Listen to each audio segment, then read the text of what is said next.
Greetings. Today's talk focuses on a Model 3 and Model S test drive we did over the weekend and 5 takeaways, including a 550-mile range that flashed on our screen. So given that we're covering 5 points, I think that's enough to drive our conversation today. But I think the 550-mile range being our lead topic was kind of interesting. This is Greg for Teslafaninsight. Thanks once again for joining us. If this is your first time on our channel, welcome. If you're a repeat visitor, welcome back. As usual, we want to thank our Patreon supporters, and we also want to thank the subscribers for doing so, because it has a huge impact on the forward progress and quality of execution of our show. So one of the things we tend to do is a test drive once perhaps every 6 months or so, but I do believe we have to make an effort to increase the number of test drives because of a bunch of variables that were presented this past weekend. And one of them is that Tesla is actually making a lot of changes to the cars, particularly on the technology side. And as you get a chance to do regular test drives, you can pick up on what those new changes have been and how to implement them well on your car. So I wanted to encourage all of you, even if you're owners of the car currently, to sign up for and do a test drive at your local dealer, because it'll give you an opportunity to pick up on new features that you may not have known about that your car currently has. There were updates that haven't been discussed broadly. So the first item that that blew my mind was we're in a Model 3 still to go. As we were going, we were rotating through screens, and it came up that at the current driving pace that we were at, there was a range possibility of 568 miles. And I was like, whoa, that is news. So the reason, as you all know, the slower the car goes, the higher the range might be. So I believe we were averaging in the 20s before we got onto the freeway, etc. So therefore, the potential range of the vehicle was actually a lot longer.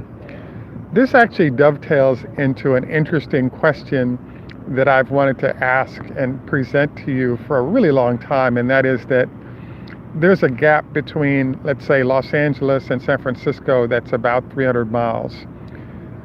One of the challenges for Tesla right now is the fact that with all the superchargers, what Elon has pointed out is that on Friday night and Sunday night, they're overwhelmed with demand at the supercharger stations, but at the other times during the week, those superchargers are adequate.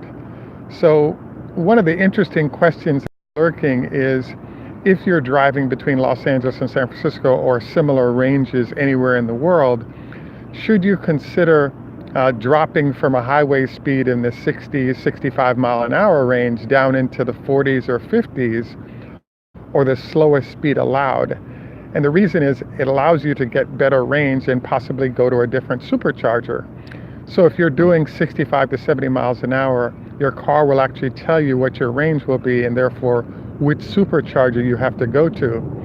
If the supercharger you're headed to has a 2 to 3 hour wait to get supercharged in the middle of nowhere, you can make the choice between either A, going 70 miles an hour as you're going between locations, or B, slowing down to what looks like a snail's pace. But this actually gives you perhaps 25 to 40% more range. And so therefore, you can choose which supercharger you're going to hit, and you might be able to choose one that has fewer people waiting to be charged up. And you might actually be going slow enough, frankly, to allow you to skip supercharger entirely and get to your destination and just park. But the obvious drawback is you're adding a half hour to 45 minutes, maybe an hour, to your drive time by slowing down. And so I just think it's an interesting item to think about in terms of movement. The next item I wanted to review is I was fascinated. I talked with our test driver and asked about the production volume currently at the factory. And he pointed out that currently Tesla is producing a solid 6,000 vehicles a week. And I was kind of surprised by that number because if you look at the last earnings announcement and the number of batteries that are being produced, it suggests that the actual production count should be higher than that. We were told that if we order today, which is the 13th of August 2019, you can expect a 4 to 6 week delivery time on your vehicle. And so I'm questioning that 6,000 a week because I think that the battery counts coming into the factory from the production facility are greater than that, but it really shows that not all that information would be sort of valid. The next item I wanted to review is I'd asked him about, so we have a story that's brewing regarding what's going on in China and how many cars they're going to be producing. A part of that story lurks in the fact that we're asking the question of how many cars can you produce by hand on a daily basis? And according to the tent numbers, it turns out on 3 shifts, Tesla can produce 128 cars out of the Fremont plant currently.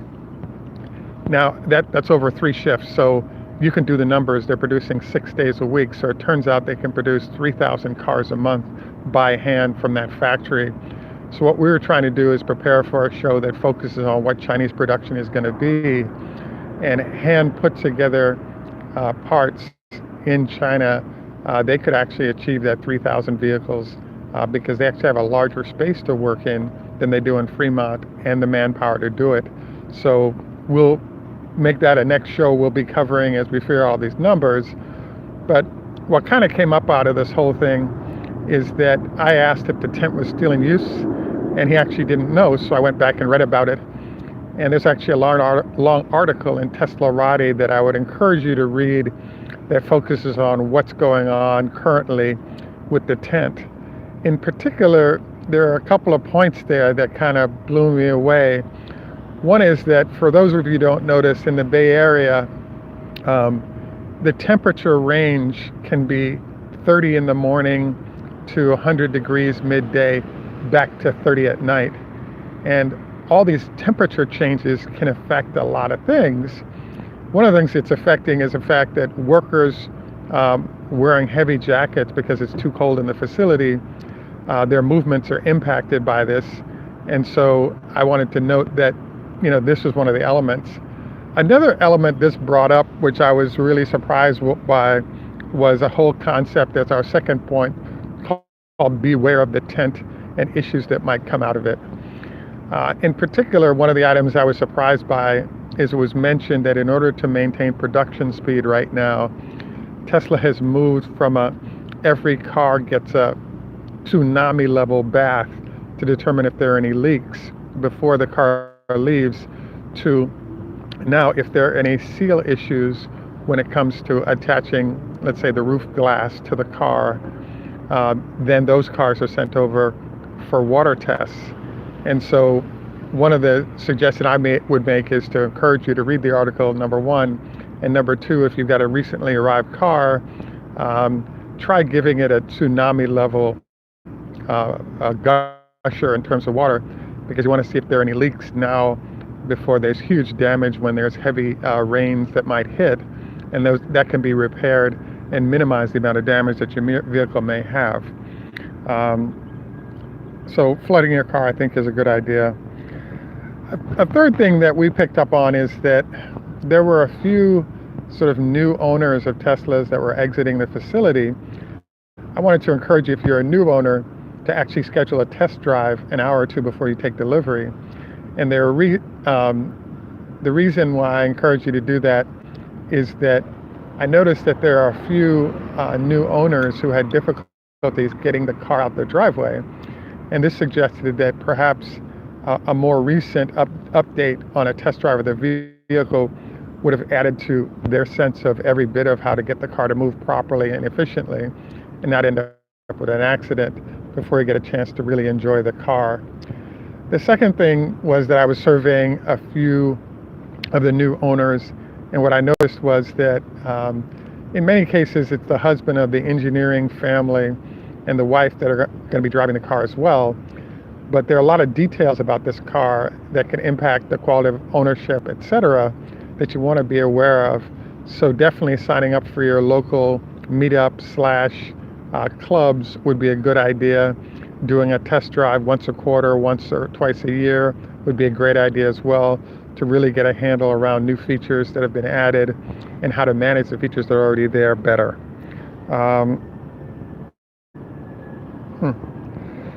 So I wanted to make sure, by checking notes, we covered, the main takeaway points that we got from the test drive experience. I was intrigued also because the Model 3 loses certain features that the S has, and I guess a little bit vice versa.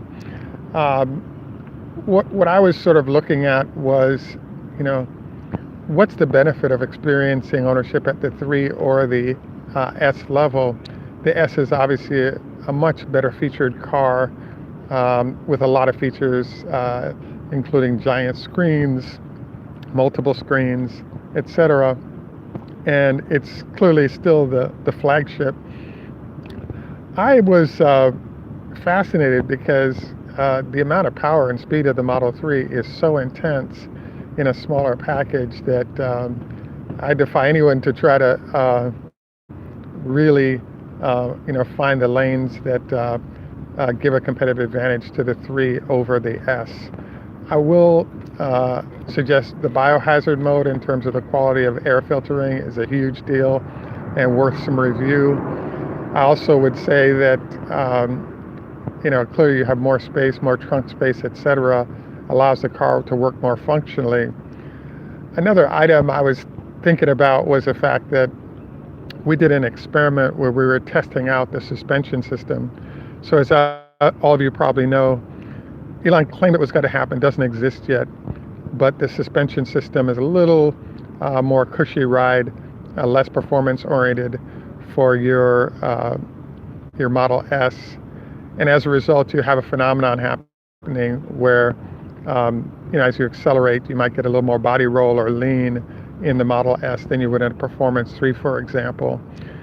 We also noticed that when you're in a snow situation or an area where there's a lot of snow, being able to change the suspension height is really nice because you can actually have the car ride higher and therefore be able to clear a lot of the snow, especially if it's freshly arrived. The other note that I was reviewing with the suspension changes that you can do with the Model S is the fact that by choosing the ride height of the vehicle on the freeway, you can also determine the aerodynamics and performance, and this can also affect how much range you have on the vehicle as well. So those are definitely items, generally worth noting. Jerry actually fired a question, a good one, regarding how important is the biohazard mode in sales to China. I actually think it's a huge deal because people are willing to pay double, basically, what a Model S costs the United States. And if you have that kind of wealth, being able to eliminate issues related to pollution and the health effects of that pollution are huge for owners, and they've actually been paying up to get that. So I think it's huge in China. It also adds to the cost of the vehicle, which increases the amount of tariffs that are being paid. But for those wealthy people who recognize the value of their health, they're voting, with their pocketbooks to keep buying Model S and X's with this feature in tow, and they're using it. So in general, what we picked up on at the facility was, sales are buzzing. There are a lot of cars moving while there for an approximate 2.5 hour period. We witnessed maybe 8 or 9 deliveries, mostly of Model 3s. And, folks were eager to get a hold of their vehicles and move on. In general, I would say that, I enjoyed it, and I was surprised because I've actually had test drives at the factory in Virginia as well as in Washington, D.C., and I found each of them was enjoyable, and each of the folks that were introducing us to the vehicles had a different emphasis point, and therefore I just found that there was more I was learning about the car that I did not know or did not know from the angle that was chosen by the person I was introducing us to the car at that point. You know, I'd have to say that the biggest surprise I had was that I kind of felt like the tent would be gotten rid of by Tesla. And as I asked and they did not know about it, I was able to go and read up on it. And I was just surprised at some of the details that were pointing out that were going on in the tent. Number one, you have huge temperature swings where it could be in the 100-degree range or it could be the 30-degree range for the employees. And evidently, some of that temperature shift is impacting certain plastic parts are actually breaking. And in order not to slow down the line, there were certain workers who had determined that by using store-bought plastic tape, they could actually quickly make sure they didn't have to stop the line and keep those vehicles moving. But they potentially are introducing non-spec executions that could affect down the road defect issues. I don't think this is anything we could all test with the water test that I just described, but one of the things that was discussed is the fact that there's some sort of post-manufacturing testing of the water type that are no longer being done, and it's worthy to be note this.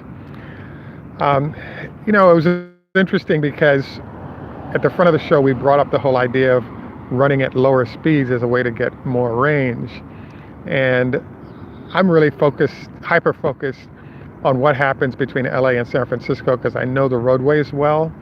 You can actually take several different roads going north-south.